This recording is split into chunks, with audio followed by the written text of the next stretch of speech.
সবাইকে জানাচ্ছি শুভ সকাল। তো অনেক দেরি হয়ে গেল আজকে ভিডিও দিতে, আর আমার স্নান হয়ে গেছে, দেখতে পাচ্ছ সবুজ শাড়ি পরেছি। কেন করেছি তোমরা অবশ্যই কমেন্টে বলো, জানো অবশ্যই। যেহেতু আজকে শ্রাবণের প্রথম সোমবার আর আজকে মহাদেবের পুজো আছে, তো পুজো দেবো। এখনও পুজো দেওয়া হয়নি, তো তোমাদের সাথে তো আমি দেখা করিনি সকাল থেকে মনে হয়, তো ওই জন্য একটা ভিডিও দিলাম তোমাদেরকে। আর সবাই কমেন্টে একটু ঘর মহাদেব লেখো, তাতে আমি খুশি হব, মহাদেবও খুশি হবে। আর পুজো দেবো, তোমরাও পুজো দিয়ে দাও তাড়াতাড়ি। আর আমার একটু দেরি হয়ে গেল, সে যাই হোক, সকালে দিলে আরও ভালো হতো, কারণ তখন কাঁচা দুধ, মানে যেহেতু গরুর দুধ, তখন অত সকালে দোয়ায় না। দুধ ছাড়া তো মহাদেবকে স্নান করানোও যাবে না। ভেজা চুলটা, ব্লাউজটাও ভিজে যাচ্ছে। তো যাই হোক, আর এই দেখো চুড়ি, এটা অনেকেই জানো না, মানে তোমরা ছেলেরা কী করে জানবে যদি মেয়ে বন্ধুরা দেখে থাকো।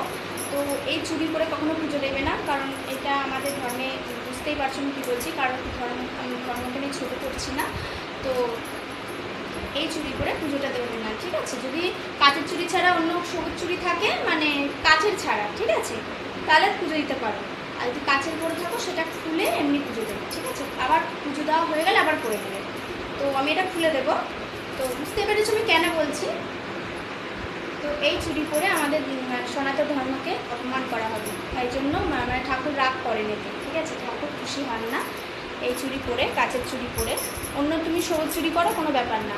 এটা আমার বাড়ির লোক, মানে আমার ঠাম্মা, আমার মানে বড় মা, তো যারা বয়স্ক মানুষ তারা আমাকে বললো এই চুড়ি পরে পুজো দিতে নেই। আমি কেন? তো বললো আমাদের ধর্মে এটা এই মানে কাচের চুড়ি পরে পুজো দেওয়া যায় না, ঠিক আছে? তো দেখো আমি কিন্তু চুল ভেজা, ঠিক আছে, কোনো মাথা ব্যথা আসতেনি, তো এইভাবেই পুজো দেবো, ঠিক আছে? ফুল তুলে আসি, আর সব নিয়মগুলো আছে সব পালন করতে হবে। টাটা।